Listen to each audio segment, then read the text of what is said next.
আসসালামু আলাইকুম। আজকের বাংলা আলাপে স্বাগত। আমাদের আজকের আলাপের বিষয় বিগত বছরে বিভিন্ন বিশ্ববিদ্যালয় ভর্তি পরীক্ষায় 52 দিনগুলো গল্প থেকে আসা প্রশ্ন ও উত্তর। মানুষের যখন পতন আসে তখন পদে পদে ভুল হতে থাকে। কার উক্তি? উত্তর খ, বঙ্গবন্ধু শেখ মুজিবুর রহমান। অনশন ধর্মঘটে থাকাকালে বঙ্গবন্ধু কয়টি চিঠি লিখেছিলেন?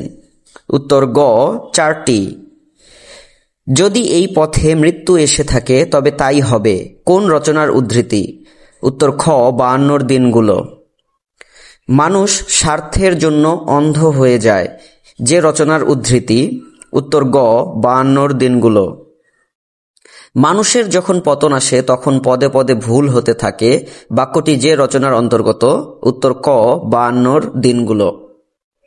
বঙ্গবন্ধু শেখ মুজিবুর রহমান রচিত 52 দিনগুলো নিচের কোন গ্রন্থ থেকে চয়ন করা হয়েছে? উত্তর ঘ, অসমাপ্ত আত্মজীবনী। 1946 সালের নির্বাচনে শেখ মুজিবুর রহমান ফরিদপুরে কোন দায়িত্বে ছিলেন? উত্তর খ, ওয়ার্কার ইনচার্জ। 52 দিনগুলোতে লেখকের সঙ্গে সহ অনশনকারীর নাম কি? উত্তর গ, মহিউদ্দিন আহমদ। 52 দিনগুলোতে লেখক অনশন করেছিলেন কেন?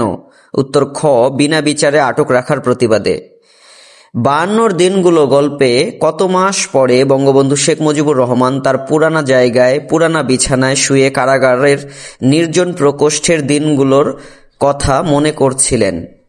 উত্তর গ, 27 থেকে 28।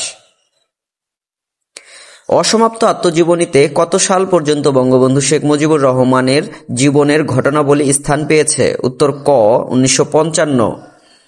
যাই হোক না কেন আমরা অনশন ভাঙব না, এই উক্তিটি কার? উত্তর গ, শেখ মুজিবুর রহমান। শেখ ফজিলাতুন্নেসা মুজিবের ডাক নাম কি? উত্তর ঘ, রেনু। অনশনরত অবস্থায় বঙ্গবন্ধু শেখ মুজিবুর রহমান এবং মহিউদ্দিন আহমেদ ইচ্ছা করেই কাগজি লেবুর রস দিয়ে লবণ পানি খেতেন, কারণ এতে? উত্তর ক, ফুড ভ্যালু নেই। অসমাপ্ত আত্মজীবনী লেখা কোন ঘটনার কারণে বন্ধ হয়ে যায়? উত্তর ঘ, আগরতলা ষড়যন্ত্র মামলার কারণে। 52 দিনগুলোতে বঙ্গবন্ধু কোন জেলে বন্দী অবস্থায় অনশন করেছিলেন? উত্তর খ, ফরিদপুর। বঙ্গবন্ধু ঢাকা বিশ্ববিদ্যালয়ের কোন বিভাগে অধ্যয়ন করেন? উত্তর খ, আইন। জেলখানায় বঙ্গবন্ধুর অনশন ভাঙালেন কে? উত্তর খ, রাজনৈতিক সহকর্মী। শেখ মুজিবুর রহমান অসমাপ্ত আত্মজীবনী কত সালে লেখা আরম্ভ করেন? উত্তর ঘ, 1967 সালে। বঙ্গবন্ধু শেখ মুজিবুর রহমান জুলিও কুরি পদক পান কত সালে? উত্তর ঘ, 1973 সালে। জুলিও কুরি পদকে ভূষিত হন 1972 সালে এবং পদকটি লাভ করেন বা পদক পান 1973 সালে। বঙ্গবন্ধুর নারায়ণগঞ্জ জাহাজঘাট থেকে ফরিদপুর জেলে পৌঁছাতে কত ঘন্টা লেগেছিল? উত্তর গ, 27।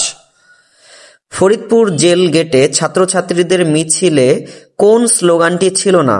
উত্তর ক, জেলের তালা ভাঙব, শেখ মুজিবকে আনব। কারাগারের রোজনামচা বইটির নামকরণ করেন কে? উত্তর ঘ, শেখ রেহানা। ভাষা সৈনিকদের শহীদ হওয়ার খবর শেখ মুজিবুর রহমান কিভাবে পেয়েছিলেন? উত্তর গ, সিপাহীদের মাধ্যমে। ভাষা আন্দোলনের সময়ে শেখ মুজিবুর রহমান কোন কারাগারে বন্দী ছিলেন? উত্তর গ, ফরিদপুর। শেখ মুজিবুর রহমান 1972 সালের কত তারিখে স্বদেশে প্রত্যাবর্তন করেন? উত্তর গ, 10 জানুয়ারি। এভাবে মৃত্যুবরণ করে কি লাভ হবে? উক্তিটি কার? উত্তর ক, সিভিল সার্জনের। 1952 সালের কত তারিখে বঙ্গবন্ধু কারাবাস থেকে মুক্তি পান? উত্তর ঘ, 28 ফেব্রুয়ারি। মুক্তি দিলে খাবো, না দিলে খাবো না, তবে আমার লাশ মুক্তি পেয়ে যাবে। এখানে কাদের মুক্তির কথা বলা হয়েছে? উত্তর ক, রাজবন্দীদের মুক্তি। 52 দিনগুলোতে প্রদত্ত কারাগারে অনশনরত বঙ্গবন্ধুর সঙ্গী কে ছিলেন? উত্তর খ, মহিউদ্দিন আহমদ। অসমাপ্ত আত্মজীবনী বর্ণিত হয়েছে কিভাবে? উত্তর ক, বঙ্গবন্ধুর নিজ বয়ানে। 52 দিনগুলো রচনায় সুপারিনটেনডেন্ট এর নাম কি? উত্তর ক, আমির হোসেন। 52 দিনগুলো অনুসারে জেলখানায় অনশনকারীর সংখ্যা কতজন? উত্তর ক 2 জন। জাতির পিতা বঙ্গবন্ধু শেখ মুজিবুর রহমানের অসমাপ্ত আত্মজীবনী প্রথম প্রকাশিত হয় কত সালে? উত্তর খ 2012 সালে। শেখ মুজিবুর রহমান রচিত অসমাপ্ত আত্মজীবনী গ্রন্থটির প্রকাশক? উত্তর গ university press limited. Bangabandhu Sheikh Mujibur Rahman তার অসমাপ্ত আত্মজীবনী লেখা শুরু করেন কোন জেলে বন্দী থাকা অবস্থায়? উত্তর ক ঢাকা সেন্ট্রাল জেলে। 52 দিনগুলো রচনায় মহিউদ্দিন আহমেদ যে রোগে ভুগছিলেন তার নাম? উত্তর খ প্লুরিসিস।